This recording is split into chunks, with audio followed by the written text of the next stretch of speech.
Hello Spartans, welcome back to Spartan Trading Academy again. So உங்களை எல்லாரையும் ஒரு நல்ல ஒரு புத்தாண்டில் சந்திக்கிறதுல மிக்க மகிழ்ச்சி.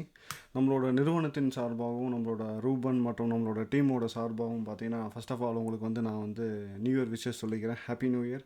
இந்த நியூ இயர் பார்த்தீங்கன்னா உங்களுக்கு நல்ல ஒரு பெஸ்ட் ப்ராஃபிட்டபுளான இயராக அமையணும்னு சொல்லிட்டு நாங்கள் பிரார்த்திக்கிறோம். ஓகே, சூப்பருங்க. ஸோ கடைசியாக பார்த்தீங்கன்னா கொஞ்ச நாளாக நம்ம வீடியோ ஸ்டாப் பண்ணியிருந்தோம். அதுக்கான காரணங்களை நான் நிறைய பேருக்கு ஆல்ரெடி சொல்லியிருந்தேன்.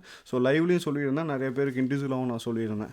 ஸோ ஏன் அப்படின்னு கேட்டிங்கன்னா, மார்க்கெட் ஒரு ஹிஸ்டாரிக்கல் ஹையில் இருக்கும்போது இங்கே லிக்விடிட்டி கிரியேஷன் ரொம்பவே அதிகமாக இருக்கும். ஸோ அதனால் டெம்பரவரியாக ஸ்டாப் பண்ணுங்கள். ஸோ ஜான்வரி 15th வரைக்கும் பார்த்தீங்கன்னா ஓரளவுக்கு மார்க்கெட்டோட சுச்சுவேஷன் இப்படி தான் இருக்கும்னு சொல்லிட்டு ஆல்ரெடி ப்ரிகாஷனாக எல்லாருக்குமே நான் இன்ஃபார்ம் பண்ணியிருந்தேன். யூடியூப் லைவ்லையும் இதை பற்றி நான் பேசியிருந்தேன். அதுபடி பார்த்தீங்கன்னா இந்த மாதிரி ஒரு காலகட்டத்தில் ட்ரேட் எப்படி எடுக்கலாம், ஸோ அதுக்கான ப்ரிப்பரேஷன் எப்படி இருக்கும், அல்லது பார்த்தீங்கன்னா ஆப்ஷன் ட்ரேடிங் எப்படி நம்ம பண்ணலாம் அப்படிங்கிறத பற்றி பார்த்தீங்கன்னா இப்போ நான் உங்கள் கூட டிஸ்கஸ் பண்ண போகிறோம். லாஸ்ட் ஒரு 1 மந்த்தாக நாங்கள் என்ன மாதிரியான ட்ரேட் எடுத்தோம், ஸோ எங்களோட கம்யூனிட்டியில் நான் என்ன மாதிரியான அப்டேட் கொடுத்துருந்தேன் அப்படிங்கிறத பற்றி நம்ம இந்த வீடியோவில் பார்த்துருவோம். Again guys, welcome back again. நம்ம வீடியோக்குள்ளே போயிடலாம். ஸோ ஃபர்ஸ்ட் ஆஃப் ஆல் பார்த்தீங்கன்னா நிஃப்டி கரண்ட் சினாரியோ என்ன அப்படிங்கிறத நம்ம முதல்ல பார்த்துடலாம். ஸோ கரண்ட்டில் பார்த்தீங்கன்னா நிஃப்டி அரௌண்ட் 18,000 கிட்ட ட்ரேட் ஆகிட்டு இருக்கு. ஸோ 18,000 தாண்டி மார்க்கெட் ஹிஸ்டாரிக்கல் ஐயை நோக்கி போகும்போதே நான் சொல்லிட்டேன், மார்க்கெட்டில் ட்ரேட் எடுக்க வேண்டாம், ஸோ டெம்பரவரியாக ஸ்டாப் பண்ணி வைங்க. அதே சமயத்தில் பார்த்தீங்கன்னா நியூ இயர் அண்ட் கிறிஸ்மஸ் ஹாலிடேஸில் யாரும் பார்த்தீங்கன்னா இன்டர்நேஷ்னல் ட்ரேடிங் அவைலபிளாக இருக்காது. ஸோ இன்ஸ்டிடியூஷனல் யாருமே அவைலபிளாக இருக்க மாட்டாங்க, அதனால் ஸ்டாப் பண்ணி வைங்க. அதுவும் இல்லாமல் ஹிஸ்டாரிக்கல் ஐயில் இருக்குன்னு நான் சொல்லியிருந்தேன். ஸோ இந்த மாதிரியான காலகட்டத்தில் நாங்கள் ஆப்ஷன் ஸ்ட்ராட்டஜி நிறைய நாங்கள் பண்ணியிருந்தோம், அதை பற்றி டிஸ்கஸ் பண்ணுறேன். இப்போ கரண்ட் சினாரியோ என்ன அப்படின்னு பார்த்தீங்கன்னா, மார்க்கெட் ப்ரீவியஸோட ஸ்விங்கை இப்போ கரண்ட்டில் கட் பண்ணி அரௌண்ட் 18,000 பார்த்தீங்கன்னா கரண்ட்டில் சப்போர்ட் எடுத்துகிட்டு மார்க்கெட் நிற்கிது. ஸோ கரண்ட் சினாரியோவில் நம்ம என்ன பண்ணலாம் அப்படின்னா, அரௌண்ட் பார்த்தீங்கன்னா 18,600 அல்லது 18,800 கிட்ட பார்த்தீங்கன்னா செல்லோட ஓபி இருக்குது. ஸோ இந்த ஏரியாவுக்கு போச்சு அப்படின்னா நம்ம செல்லோட ஆப்பர்ச்சுனிட்டி பார்க்கலாம். அதே சமயத்தில் பையிங்கை பொறுத்த வரைக்கும் அட்லீஸ்ட் 17,000 வந்தான்னா நம்ம பை ட்ரை பண்ணலாம் அப்படிங்கிறது தான் கரண்ட் மார்க்கெட்டோட சுச்சுவேஷன். ஸோ இதுக்கு இன்டர்மீடியேட்டில் பார்த்தீங்கன்னா நம்ம எந்த ட்ரேடும் பண்ணாமல் இருக்கிறது நல்லது. இன்ட்ராடேயோட ஆப்பர்ச்சுனிட்டி கிடைச்சா இன்ட்ராடேயோட ஆப்பர்ச்சுனிட்டி என்ன இருக்கோ அதுக்கு தகுந்த மாதிரி ட்ரேட் பிளான் பார்த்துக்கோங்க. அல்லது பார்த்தீங்கன்னா அகெயின் நமக்கு புதுசாக ஒரு பிஓஎஸ் ஃபார் எக்ஸாம்பிள் பார்த்தீங்கன்னா இதுதான் ரீசெண்டாக வந்துடலும் ஒரு சோச்சு ஒரு பிஓஎஸ் கொடுத்தது அப்படின்னா நமக்கு ட்ரெண்ட் ஸ்ட்ராங் ஆகிடும். ஃபார் எக்ஸாம்பிள் இந்த மாதிரி, ஓகேங்களா. ஸோ இன்னொரு பிஓஎஸ் நம்ம கொடுக்கணும். ஆல்ரெடி மார்க்கெட்டில் பார்த்தீங்கன்னா ஒரு பிஓஎஸ் நமக்கு ஆல்ரெடி கொடுத்துருக்கு, இது சோச் அப்படின்னும். ஸோ ஆல்ரெடி ஒரு பிஓஎஸ் இருக்குது. ஸோ இது சோச் ஃபஸ்ட்டு பிஓஎஸ் சோச்சுன்னும். ஸோ ஆல்ரெடி ஒரு சோச் கொடுத்துருக்குது. இன்னொரு பிஓஎஸ் கொடுத்துச்சுன்னா நமக்கு செல் நமக்கு ஸ்ட்ராங்காக கன்ஃபார்ம் ஆகிடும். ஸோ நமக்கு ப்ரோ ட்ரெண்ட் ஸ்டார்ட் ஆகிற வரைக்கும் டெம்பரவரியாக மார்க்கெட்டை விட்டு நம்ம பொசிஷனல் ட்ரேட் எடுக்காமல் இருக்கிறது தான் நல்லது. ஸோ இதுதான் இப்போ கரண்ட் சினாரி, ஓகேங்களா. சார் ரைட்டுங்க. ஸோ என்ன ட்ரேடு நாங்கள் எடுத்துருந்தோம், ஸோ அதை பற்றி பார்த்துடலாம். ஸோ ஃபர்ஸ்ட் ஆஃப் ஆல் பார்த்தீங்கன்னா நான் எடுக்கக்கூடிய ஸ்ட்ராட்டஜி என்ன, ஸோ இந்த மாதிரி டேஸில் எந்த மாதிரியான ட்ரேட் எடுக்கலாங்கிறத பார்க்கலாம். ஸோ நான் எடுத்த ஸ்ட்ராட்டஜி பார்த்தீங்கன்னா அரௌண்ட் பார்த்தீங்கன்னா 14ஆம் தேதி பார்த்தீங்கன்னா நான் போஸ்ட் பண்ணியிருந்தேன். ஸோ 14ஆம் தேதி இதை லைவில் நான் சொன்னேன். ஸோ ட்ரேட் எடுக்கிறவங்க யாராவது இருந்தீங்க அப்படின்னா ஸோ இந்த டேஸில் இந்த மாதிரியான ட்ரேடை மட்டும் எடுங்கன்னு சொல்லி நான் யூடியூப்பில் கடைசியாக நான் அப்டேட் பண்ண ஸ்ட்ராட்டஜி இதுதான். என்ன ஸ்ட்ராட்டஜி அப்படின்னா, ஸோ நம்ம எவ்வளோக்கு ப்ரீமியம்க்கு பை எடுக்கிறோமோ அதே ப்ரீமியம் அல்லது அதை விட எக்ஸ்ட்ரா பார்த்தீங்கன்னா அவுட் ஆஃப் த மணியில் டபுள் த குவான்டிட்டி ஷார்ட் பண்ணணும். இது கால் சைடில் பண்ணியிருந்தோம். என்னன்னு கேட்டிங்கன்னா மாடரேட்டாக மார்க்கெட் புல்லிஷாக இருக்கிறதுக்கான வாய்ப்புகள் இருக்குது அப்படிங்கிறதுனால மார்க்கெட்டில் இந்த ஸ்ட்ராட்டஜியை மட்டும் நம்ம இம்ப்ளிமெண்ட் பண்ணோம்.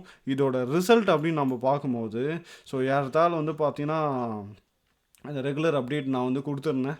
ஸோ நிறையனா பார்த்தீங்கன்னா பெரிய லெவலில் ப்ராஃபிட் ஜம்ப் ஆச்சு. ஸோ நான் கொடுத்ததுக்கப்புறம் மார்க்கெட் போனது ஸோ 3,300. ஸோ மார்க்கெட் பார்த்தீங்கன்னா கண்டினியூவாக புல்லிஷாக இருந்தால் கூட நமக்கு 3,000 ப்ராஃபிட்டை கொடுத்தது. அதுக்கடுத்து பார்க்கும்போது பார்த்தீங்கன்னா ஒரு 1,700 அகெயின் 2,000 3,000 4,000 இந்த ரேஞ்சுக்குள்ளேயே மார்க்கெட் சுற்றி இருந்துச்சு. 3,500 அகெயின். ஸோ அதுக்கடுத்து பார்க்கும்போது பார்த்தீங்கன்னா 5,600 வரையும் மார்க்கெட் பூம் ஆச்சு. இது பார்த்தீங்கன்னா வித்தின் வீக்கில் நடந்துச்சு. ஸோ கடைசியாக மார்க்கெட் முடியும் போது எங்கே முடிஞ்சுது அப்படின்னு பார்த்தீங்கன்னா ஸோ 2,395 ரூபாவில் ஒரு 3% ப்ராஃபிட்டில் கடைசியாக பார்த்தீங்கன்னா நின்றுச்சு. ஏறத்தால ஒரு 6,000 கிட்ட இந்த பர்டிகுலர் ஸ்ட்ராட்டஜியில் ப்ராஃபிட் மூவ் ஆச்சு. ஸோ புக் பண்ணியிருக்கிறவங்க ஒரு பெரிய ப்ராஃபிட் தான் தாராளமாக புக் பண்ணியிருக்கலாம். அட் த சேம் டைம் இது நான் பார்த்தீங்கன்னா யூடியூப்பில் உங்ககிட்ட லைவில் கொடுத்தது. இதே இல்லாமல் நான் என்னோடய கம்யூனிட்டி மெம்பர்ஸ்க்கும் நான் கொடுத்துருந்தேன். ஸோ அந்த ஸ்ட்ராட்டஜி பற்றி ஒன்று ஒன்றா பார்க்கலாம். ஓகேங்களா. ஸோ அதில் சேம் ஸ்ட்ராட்டஜி நான் கொடுத்துருந்தேன், ஆனால் டிஃப்ரெண்ட் டைமில் டிஃப்ரெண்ட் ஏரியாஸில் நான் கொடுத்துருந்தேன். ஸோ ஃபர்ஸ்ட் ஆஃப் ஆல் வந்து பார்த்தீங்கன்னா லாங் டேர்ம் பார்த்துருவோம். ஸோ லாங் டேர்ம் இந்த ஸ்ட்ராட்டஜி வந்து பார்த்தீங்கன்னா கடைசியாக வந்து கிரியேட் ஆன டேட் வந்து நான் உங்களுக்கு சொல்கிறேன். ஸோ ஏன்னா லாங் டேர்ம் எப்பயுமே வந்து பார்த்தீங்கன்னா இந்த ஸ்ட்ராட்டஜியை நாங்கள் ரெகுலராக பண்ணுவோம். ஸோ இந்த ஸ்ட்ராட்டஜி படி வந்து பார்த்தீங்கன்னா கடைசியாக நான் இப்போ இந்த லாங் டேர்மோட ட்ரேட் வந்து கொடுத்தேன் அப்படின்னா கரண்ட்டில் வந்து டிசம்பர், ஆனால் இது எப்போ கொடுத்தேன்னு சொல்லி பாருங்கள். ஸோ லாங் டேர்மில் நான் கொடுத்தது ஒரே ஒரு ட்ரேட் தான், மே மாதம் கொடுத்தேன். ஸோ மே மாதம் இந்த ட்ரேடை நான் கொடுக்கும்போது இதோட ரிசல்ட் என்னவா இருந்தது? ஸோ 10,000, ஸோ 7%, 7%லேருந்து பார்த்தீங்கன்னா 10%, 14,000, 14,000லேருந்து பார்த்தீங்கன்னா வந்து 23,000, 16%, 16%லேருந்து பார்த்தீங்கன்னா 23%, நியர் டு 30,000 பூம் ஆச்சு. அதுக்கடுத்து வந்து பார்த்தீங்கன்னா ஸோ 32,000, 17%, ஸோ 17லேருந்து 21%, 39,000, அரௌண்ட் 40,000. ஸோ க்ளோஸ் ஆகும்போது பார்த்தீங்கன்னா நியர் டு 37ல் நான் வந்து கட் பண்ண சொல்லியிருந்தேன், ஆனால் இது க்ளோசிங் வந்து பார்த்தீங்கன்னா ஸோ 46,000, அதாவது 26% போய் க்ளோஸ் ஆயிருக்கு. இது மே மாதத்துலேருந்து இப்போ வரைக்கும் நான் எல்லாருமே ஹோல்ட் பண்ண சொல்லியிருந்தேன். இது பெட்டரான ஒரு பெஸ்ட்டான ஒரு ரேஞ்ச் ஒன் ஸ்ட்ராட்டஜியாக வந்து பார்த்திங்கன்னா மார்க்கெட்டில் இது வந்து எனக்கு நடந்தது. ஸோ இந்த பர்டிகுலர் ட்ரேடை வந்து நீங்கள் ஸ்க்ரீன்ஷாட் எடுத்து வச்சுக்கோங்க. இதுக்கான நீங்கள் இந்த ட்ரேட்லேருந்து நீங்கள் என்ன புரிஞ்சுக்கிட்டீங்க, ஆல்ரெடி நான் ஆப்ஷனில் நிறைய சொல்லியிருக்கேன், இதில் நீங்கள் என்ன புரிஞ்சுக்கிட்டீங்க அப்படிங்கிறத நீங்கள் கமெண்ட் செக்ஷனில் சொன்னீங்கன்னா ரொம்பவே நல்லாயிருக்கும். ஓகேங்களா. ஸோ அதுக்கடுத்து வந்து பார்த்திங்கன்னா இது லாங் டேர்மில் நான் எடுத்த ட்ரேடு. அதுக்கடுத்து வந்து பார்த்திங்கன்னா இது யூடியூப்பில் நான் உங்களுக்கு போஸ்ட் பண்ண ட்ரேட். ஓகேங்களா. ஸோ அதுக்கடுத்தது டிசம்பரில் வந்து பார்த்தீங்கன்னா அகெயின் நான் வந்து பார்த்தீங்கன்னா ஒரு ட்ரேடை வந்து நம்மளோட கம்யூனிட்டியில் ஸ்விங் ட்ரேடிங்காக நான் கொடுத்துருந்தேன். இந்த ஸ்விங் ட்ரேடிங் எப்படி பண்ணியிருந்தேன், ஸோ யூடியூப்பில் நான் என்ன ஸ்ட்ராட்டஜி கொடுத்தேனோ அதே ஸ்ட்ராட்டஜி தான். 18,938க்கு மேலே போனால் தான் வந்து லாஸ்ட் எனக்கு வந்து ஸ்டார்ட் ஆகிருக்கும். அரௌண்ட் வந்து ஒரு 11,000 கிட்ட ப்ராஃபிட்டில் வந்து மார்க்கெட் வந்து க்ளோஸ் ஆச்சு. இதோட அப்டேட் பார்த்துருவோம். ஸோ இதோட அப்டேட் வந்து பார்த்தீங்கன்னா குவார்ட்டர்லி ட்ரேடில் வந்து நான் கொடுத்துருந்தேன் நம்மளோட கம்யூனிட்டி மெம்பர்ஸுக்கு. ஸோ இது நான் கொடுத்த இடம் எந்த நாளில், ஸோ அரௌண்ட் வந்து பார்த்தீங்கன்னா so October, so I think 1 second, so check பண்ணிவிடுவோம். ஸோ புது trade September, October 0000. Okay. So இந்த ட்ரேடு வந்து பார்த்திங்கன்னா ஆகஸ்ட்டில், ஸோ ஆகஸ்ட்டில் அக்டோபர் லாஜிக் கொடுத்துருந்தேன். ஸோ சேம் அதே தான் நான் ஃபாலோ பண்ணேன். October, October, October, December. ஓகேங்களா. ஸோ இந்த ஸ்ட்ராட்டஜி நான் போட்ட டே வந்து பார்த்தீங்கன்னா அக்டோபர் 31. ஓகேங்களா. நவம்பர் அண்ட் டிசம்பர் டோட்டலாக வந்து பார்த்தீங்கன்னா இது வந்து பார்த்தீங்கன்னா ஒன்லி 2 மந்த்து தான். ஓகேங்களா. ரொம்ப ஹோல்டிங்ஸ் கிடையாது. ஸோ இந்த ட்ரேடை வந்து 31 நான் கொடுத்துருந்தேன். அக்டோபர் 31 நான் கொடுத்துருந்தேன். ஸ்டில் எல்லா நேரம் ஹோல்ட் பண்ண சொல்லிகிட்டே இருந்தேன். ஹோல்ட் பண்ணுங்கள் பெஸ்ட்டு ப்ராஃபிட்டாக இருக்கும் அப்படின்னு சொல்லி நான் கிளியராக ஹோல்ட் பண்ண வச்சுருந்தேன். ஸோ அதுபடி பார்க்கும்போது மார்க்கெட் வந்து க்ளோசிங்கில் வந்து வித்தின் 2 மந்தில் அரௌண்ட் வந்து ஒரு 6.4%, ஸோ ஒரு 11,000 கொடுத்துருக்கு. ஸோ இதெல்லாம் ஏன் வந்து நான் உங்களுக்கு சொல்கிறேன் அப்படின்னு பார்த்தீங்கன்னா, ஸோ இன்ட்ராடே மட்டும் நம்ம பண்ணக்கூடாதுங்க. ஸோ இன்ட்ராடே பண்ணுறதுனால மேஜர் ப்ளஸ்ஸும் இருக்குது, மேஜர் மைனஸும் இருக்குது. சைக்காலஜி சம்டைம்ஸ் வந்து கண்ட்ரோல் பண்ண முடியாது. சம் பீப்புள் வந்து பார்த்தீங்கன்னா நீங்கள் ஒர்க்கிங் ப்ரொஃபஷனில் இருப்பீங்க. ஸோ அந்த மாதிரியான பீப்புள் வந்து தாராளமாக இந்த மாதிரியான ஸ்ட்ராட்டஜியை ஸ்விங் ட்ரேடிங் கண்டிப்பாக பண்ணியே தீர வேண்டும். இன்ட்ராடே பண்ண முடியாதுன்னா கம்பல்சரி பண்ணாதீங்க. ஸோ ஸ்விங் ட்ரேடிங் போங்க. ஸ்விங் ட்ரேடிங்கில் இந்த மாதிரியான ஸ்ட்ராட்டஜி இம்ப்ளிமெண்ட் பண்ணும்போது உண்மையை பெஸ்ட்டு ப்ராஃபிட்டாக இருக்கும். உங்களுக்கு நான் இந்த ஸ்ட்ராட்டஜியோட நேம் தெரிஞ்சவங்க கீழே மென்ஷன் பண்ணுங்கள். இந்த ஸ்ட்ராட்டஜியோட நேம் வந்து ஆல்ரெடி நான் சொல்லியிருக்கேன். ஸோ இதோட நேம் என்னங்கிறது உங்களுக்கு தெரிஞ்சதுதான் நீங்கள் சொல்லுங்கள். சிம்பிளாக இதை எடுத்து எவ்வளோ புரிஞ்சுக்கணும், எப்படி புரிஞ்சுக்கணும் அப்படின்னா, எத்தனை பாயிண்ட்டை வந்து நீங்கள் ப்ரீமியம் வந்து கால் சைடில் பை பண்ணுறீங்களோ அதுக்கு ஈக்குவலாக அல்லது அதை விட எக்ஸ்ட்ரா பாயிண்ட்ஸை நீங்கள் அவுட் ஆஃப் த மணியில் ஷார்ட் பண்ணணும். அதுக்கு தேவையான லாட் சைஸை கால்குலேட் பண்ணி நீங்கள் பண்ணி ஆகணும். இதை நீங்கள் பண்ணிங்கன்னா இது கிரெடிட் பேஸ்டு ஸ்ட்ராட்டஜி. இந்த ஸ்ட்ராட்டஜியில் பெஸ்ட்டு ரிசல்ட்டை நீங்கள் தாராளமாக எதிர்பார்க்கலாம். ஸோ இது மட்டும் இல்லாமல் வந்து பார்த்தீங்கன்னா நான் வந்து பார்த்தீங்கன்னா ஃபெப்ரவரியில் சேம் இதே மாதிரி ஒரு ஸ்ட்ராட்டஜி நான் ட்ரேட் எடுத்திருக்கேன். அட் த சேம் டைம் வந்து பார்த்தீங்கன்னா ஸோ ஜானில் ஒரு ட்ரேட் இதே மாதிரி நான் எடுத்திருக்கேன். ஓகேங்களா. ஸோ இது ஜானில் கொடுத்த ட்ரேடு. ஸோ இது இல்லாமல் இன்னொரு ஜானோட ட்ரேட் இன்னொன்று வந்து ரன்னிங்கில் இருக்குது. ஸோ இது எல்லாமே எப்படி அப்படின்னு பார்த்தீங்கன்னா ஒரே ஒரு ஸ்ட்ராட்டஜி தான். ஸோ இந்த ஸ்ட்ராட்டஜி என்ன அப்படின்னு பார்த்தீங்கன்னா கரண்ட்டில் நான் உங்களுக்கு அப்டேட் பண்ணுறேன். ஸோ இந்த ஸ்ட்ராட்டஜி எப்படி பயன்படுத்தலாம் அப்படின்னு பார்க்கலாம். மொதல் விஷயம், கரண்ட் மந்தில் இது ட்ரேட் பண்ணக்கூடாது. ஸோ கரண்ட் மந்த் இல்லாமல் நெக்ஸ்ட் மந்தில் நீங்கள் ட்ரேட் பண்ணணும். ஜான் எடுத்துக்கோம். ஜான் வந்து பார்த்தீங்கன்னா இப்போ கரண்ட்டில் ஓப்பனிங்கில் இருக்குது. அதனால் ஜானை தொடவேனா ஃபெப்ரவரியில் போய்டும். ஃபெப்ரவரியில் கரண்ட் மந்த்லேயே நான் உங்களுக்கு எடுத்து காட்டுறேன். கரண்ட் மந்தில், அதாவது கரண்ட் ஸ்ட்ரைக் ப்ரைஸில், கரண்ட் மந்த்து கிடையாது. ஸோ கரண்ட் ஜானை விட்டுருங்க, ஃபெப்ரவரி போயிடுங்க. ஃபெப்ரவரியில் வந்து அரௌண்ட் வந்து ஒரு 410க்கு நான் பை பண்ணுறேன். ஓகேங்களா, 410க்கு நான் பை பண்ணுறேன்.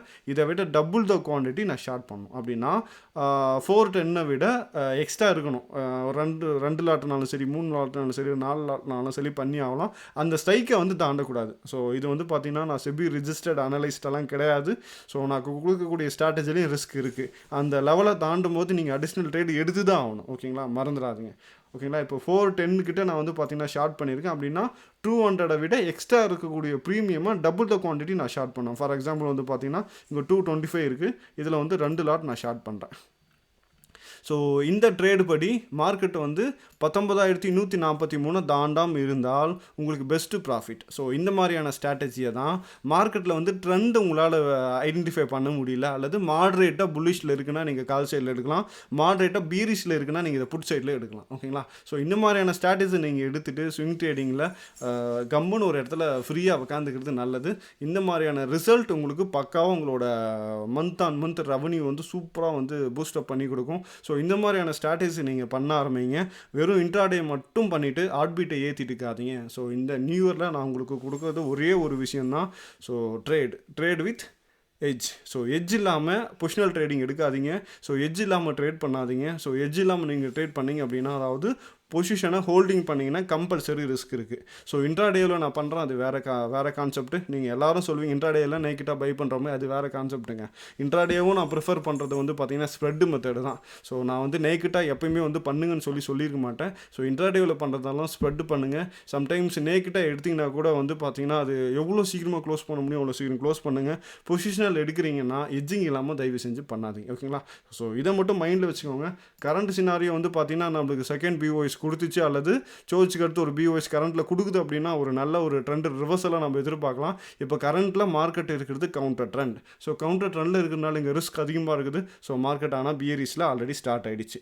ஸோ இது கவுண்டர் ட்ரெண்ட் ப்ரோ ட்ரெண்ட் ஆகுமா வெயிட் பண்ணி பார்ப்போம். அது வரைக்கும் எட்ஜோட ட்ரேட் எடுங்க. இன்ட்ராடே பண்ணுறவங்க தாராளமாக பண்ணுங்கள். ஸோ உங்களோட ரிஸ்க்கை டிஃபைன் பண்ணி பண்ணுங்கள். Thank you guys. அகைன் ஒரு புது வீடியோவில் நான் உங்களை சந்திக்கிறேன். நன்றிகள், வணக்கம்.